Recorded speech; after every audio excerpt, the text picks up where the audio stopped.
All right, good morning. Welcome back here to Trader Minute. Great to have you aboard. We had the meeting between U.S. President, Chinese Premier here on Saturday, and everything is known now, right? Now the market can, everybody knows what to do and everybody can act, right? No, it's just one of those things. It's just, hey, we have these types of things happen a lot, and the market happens, and we get a move, and then there's a reaction to it, and then we get another move and a reaction to it, and then the market goes on to worrying about the next thing, and then the next thing, and the next thing, and that's just a constant that isn't going to end. No meeting, no trade deal, no piece of data, no statement from the Fed will ever give a market where you go, oh, okay, everything's clear, right? And that's what a lot of people are oftentimes looking for, it's kind of disappointing when you don't get it because it just never exists. Now, there are some things that we can, gather, some things that we can, start to look at and say, hey, this is interesting, that's interesting. This has some price action that is indicative of what's going to happen going forward, and maybe this is a little off kilter right here or over there. And that's what we'll start to do as we go forward here. But let's start with the challenge here as we get to the 10:30 hour. No new triggers here this morning. I'll show you the 3-7 crossovers that are on the board here. We have Target and a few others, Microsoft, but none of them are actual triggers here just yet. Again, that could change before the close, but no new triggers here so far this morning. Now we have two positions on the board, American Airlines, Bank of America. So let's go take a look here. American Airlines, let's pull up the option value here. 230 is the option value on American, and we have a stock profit level of 34.15. We're not near there. We're not near our stop level, and our auto exit date is tomorrow morning. If the option is red, it is the 5th. If the option is green, right now the option's green, and nothing really to do here with that. Then we have Bank of America, and we do have to do something here with Bank of America. Bank of America, the option right here is 233. Okay, 233. And so let me put that in here. And here we have a stock trading at 29.50, 29.60, and our stock exit level is 29.38. Okay, so we go back to, all right, what do we do? How do we deal with that, right? The ATR method, sell 40% of a profitable trade on a 2 ATR move from entry. We've had a 2 ATR move, time to sell 40% of our position. So that's what I'm going to go and do here. Now, fortunately, with Bank of America, 40% is pretty easy. We have 20 contracts, so we have to sell 8. All right, so I'm going to come in here. I'm going to sell 8 contracts. 5, 6, 7, 8. There we go. And let's see, what's the orders? 230, 236. Now let's see if they'll give me 232. I'm probably out of depth there. Yeah, they're not going to give that to me. So I'm just going to go market and fill it.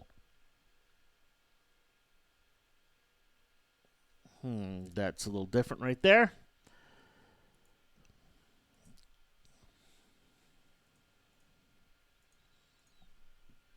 There we go. I'm out at 228. All right, out at 228 of 8 of the contracts here on Bank of America. So let's make sure that alert goes out.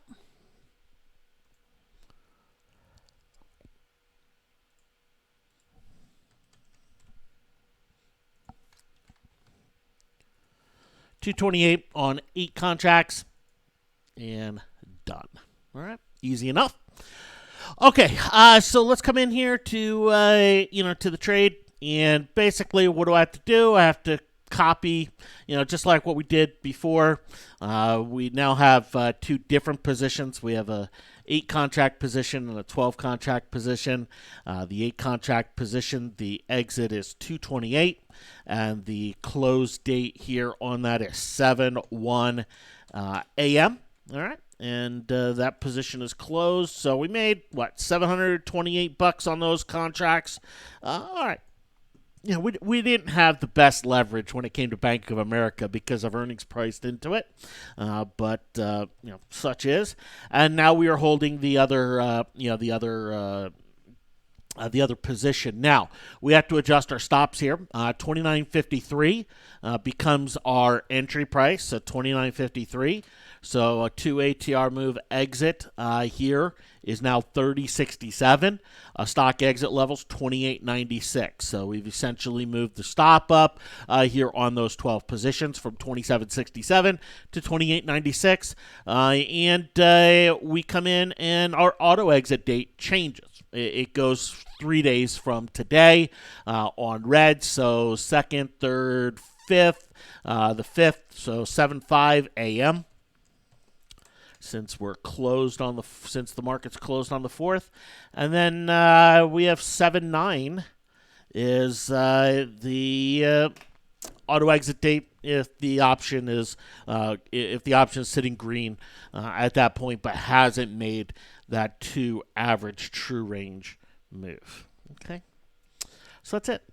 Pretty simple, pretty straightforward there with it, and running here with both American Airlines and a little bit more of a limited position on American Airlines. Now we have $3,400 in cash in American. We have $2,700 in cash in Bank of America. So that leaves the challenge here in terms of cash. Cash level is let's see.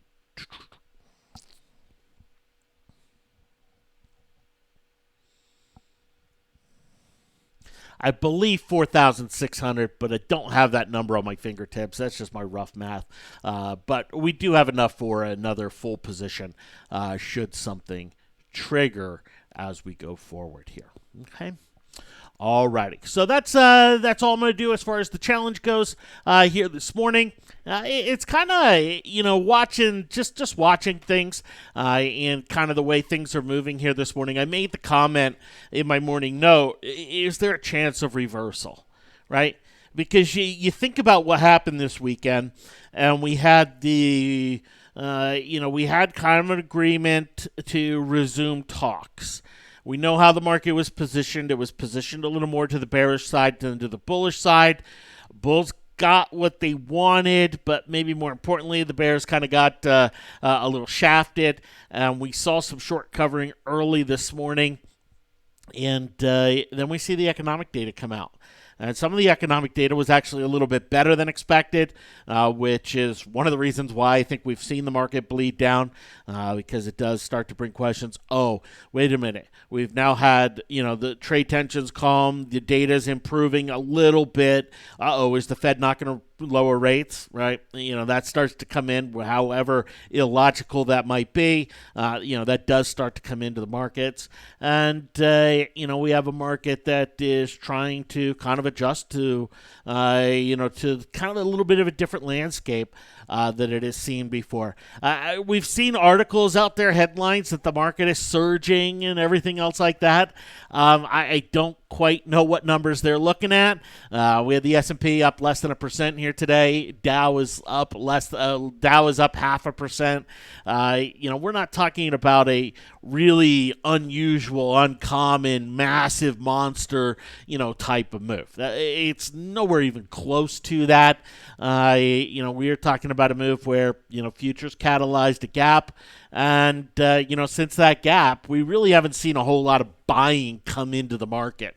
In fact, you could argue we've seen a little bit more selling here so far than what we have seen, on the buy side. So anyway, that's kind of what we're seeing here on the open. As far as fresh new signals, the 3-7 crossovers, let me show them to you here.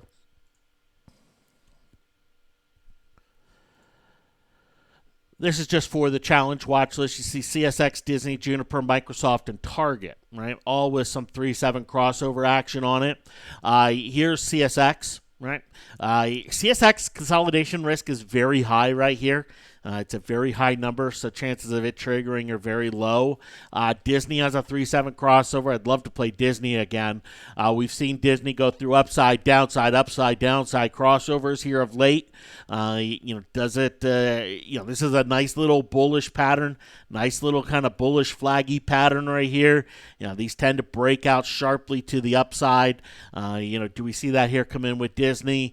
We'll see here by the end of the day whether it's a signal. Very easily could be. We have Juniper, which has also been doing this downside, upside, downside to upside type of action. We didn't get a bear signal. We didn't get a bull signal. We didn't get a bear signal on Friday. So still with the high consolidation risk. Microsoft here has a 3-7 crossover on it going on, but is not triggering here so far this morning. And same thing with Target, has an upside 3-7 crossover, but is also failing to trigger with the price action that it has on it, so far here today. So those are the upside crossovers for the challenge watch list. Again, none are triggering here for that. And then on the downside, we saw FCX, and BAC. So here's FCX. FCX had some earning numbers, and let's face it, SCX has some big issues, and they're not going away. They're not going to end anytime soon. We've talked about this stock, quite a few times. Fundamentally, we could see this stock trade below $5 again. That's just the reality of what is happening with the company, what is happening with the revenue stream, and that's obviously hitting on the bottom line earnings. I would not be surprised to see FCX trade below 5 again, but does have a downside 3-7 crossover, but is not a downside trigger here with it. And then BAC Gold also has a downside 3-7 crossover, and we talked about gold early last week when things were way up here, and we talked about it. Just said, look, yeah, you can go buy it here, right? And maybe it keeps going up. But the norm would be to have some sort of pullback, some sort of retracement. And we're starting to see that. We're starting to get some of that come into gold, both BAC here and the actual gold ETF and a lot of these gold stocks, where we're finally seeing a little bit of pullback. We're not into retracement areas or anything like that. We're not into areas where I'm going to start stepping in and building a position again. And we're also not in an area where the pullback is affecting anything from a long-term standpoint, but we're finally in that little bit of pullback stage. And, if we go a little bit lower, I think we'll have some bottom picking opportunities, but I still don't think it's right here. Normal would suggest further lower. Plus, we also see what the U.S. dollar is doing. The U.S. dollar is snapping on back, right? We have the dollar starting to push back on higher.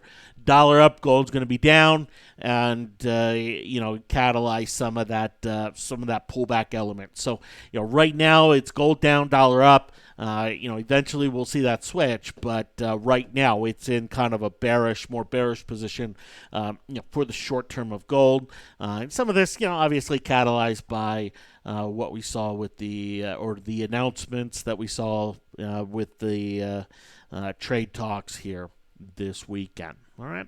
So those are the crossovers that are out there, and so nothing new to get into.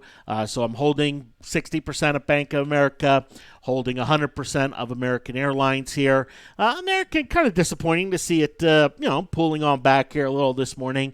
But again, I'll just repeat the same thing I repeated on Friday when Bank of America, pulled on back and everything else. The algorithm has nothing, doesn't do anything about those types of things. It doesn't read anything into them. It doesn't adjust to them. It doesn't react to them. It doesn't do anything. Feel free, if you'd like to react to the candles or something of that nature, feel free to do so. Don't let the challenge stop you from doing that. But there's just nothing in there where I can go, oh, okay, let me pull off American right here because I'm a little worried about it going to the downside. It just hasn't hit its profit target, hasn't hit its stop level, hasn't hit its time stop. and so everything runs as runs as is. All right. So anyway, that's challenge. That's some of the market action that we're seeing, out there today. We're seeing some utility lag. We're seeing some IWM, kind of leadership early, but also selling on off here. IWM had remarkable Thursday and Friday here in the market as they kind of pushed higher. Also went through a little bit of rebalancing there.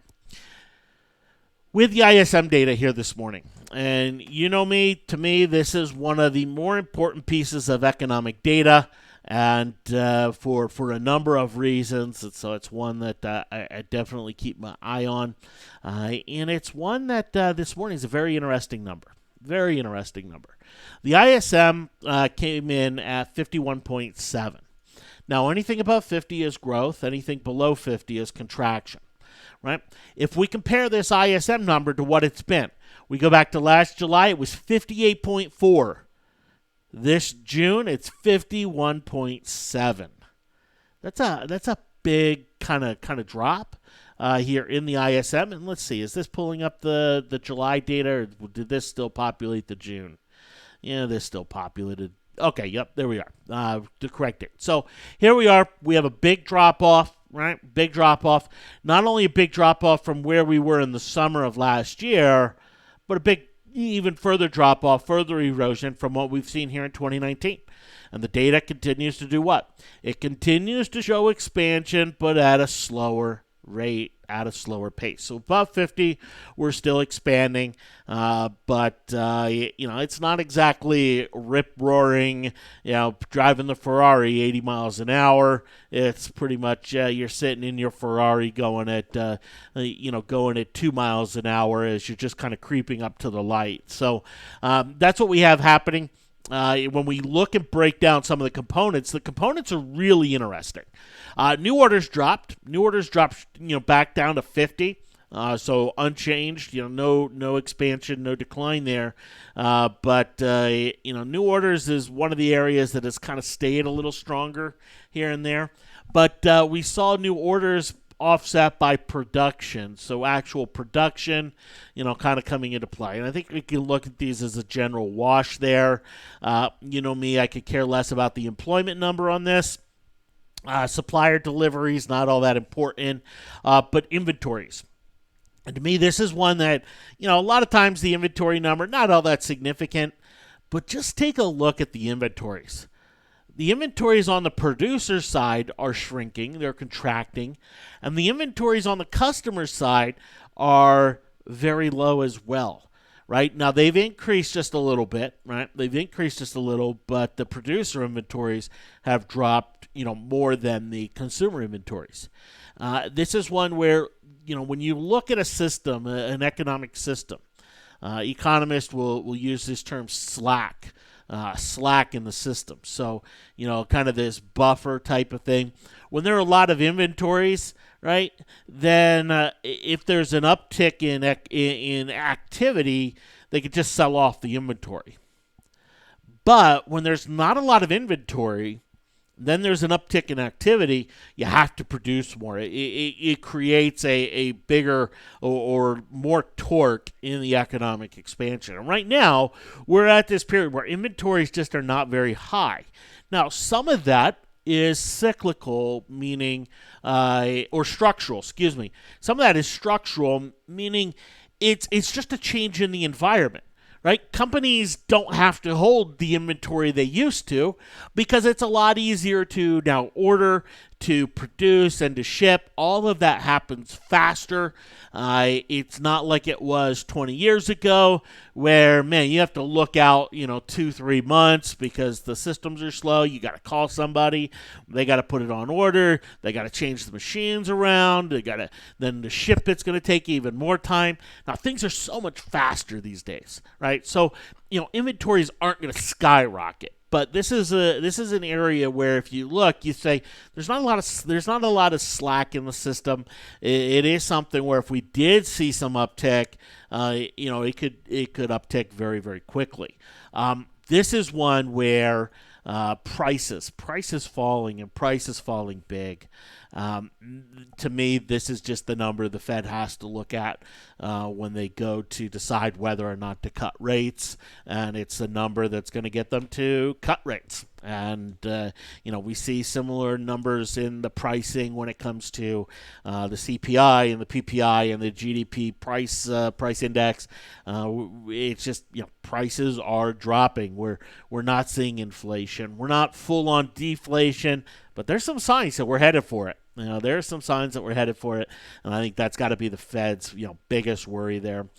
Backlog of orders still very low, still been contracting. New export orders slightly lower, imports slightly higher. So nothing, that's kind of nothing where we're going to read anything different. But bottom line, it's not a great number. It's not a great number.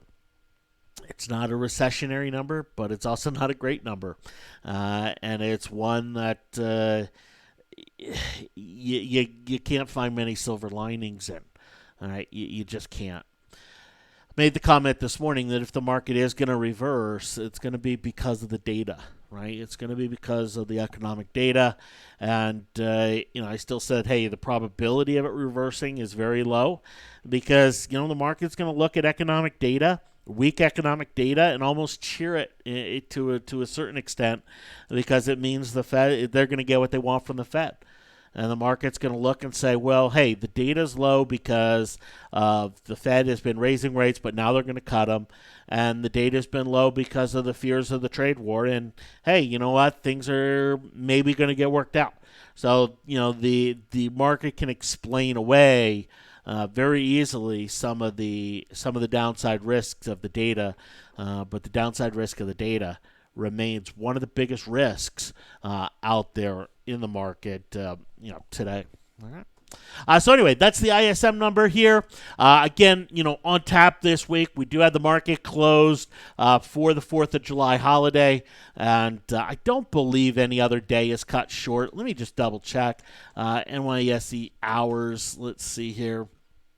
Independence Day, July 4th. Each market will close early at 1 on Wednesday. All right, so Wednesday is going to be a half day, and then the market will be closed on Thursday. So Wednesday, just open till 11 o'clock, 11 o'clock Mountain, 1 o'clock Eastern, and then Thursday it will be, closed completely. All right. And then it will open up Friday, normal hours here for the market. All right. So that's on tap here this week, a little bit shortened. We do have, the jobs data that'll still, come into play. And, we still have the market that is going to be eyeballing 3,000 here on the S&P. And it's not far away, but, it's that it happens sooner than later. But we are dealing with contracting bands coming into a lot of things, even the market. And so we may need a little bit more of a catalyst, or the bulls may need a little bit more of a catalyst in order to get that. One last thing I want to comment on Laffer here this morning. Famous economist basically said he didn't think the Fed needed to be independent. Which I thought was very interesting because you don't hear a lot of that talk about, independence with the Fed. The Fed was set up to be independent of government, of Congress and of the White House, the executive branch. Ultimately, Congress has control of the Fed, or that's how it was set up. But, the White House has significant influence there anymore. And I do think, we are dealing with a changed Fed. And I think we're dealing with a Fed that is going to have a lot more political factors as things go forward than it ever has. We've seen that change happening here over the last several years. And I think that's a change that only kind of gets even greater. Laffer making those comments, I think only helps to continue to catalyze that change. And what does that change mean? That change just increases risk factors because when you talk about incentives, to do certain things aren't necessarily altruistic, aren't necessarily for the good of the economy. Sometimes they're for the good of politics, which we know is not always the good of the people, which is not always the good of the economics, and can have some far-reaching effects, and so that's going to continue. That's going to be that's going to be a piece of the market that will continue to evolve, and we will continue to see the Fed have less and less independence as we go forward. Thanks for hopping on. Have yourselves a fantastic week. I know many have family, friends coming into town or off traveling. Safe travels. Enjoy the time. And, I'll be on here an hour after the market opens, 90 minutes before the market closes here each day. Thanks for hopping on. We'll talk to you later. Take care.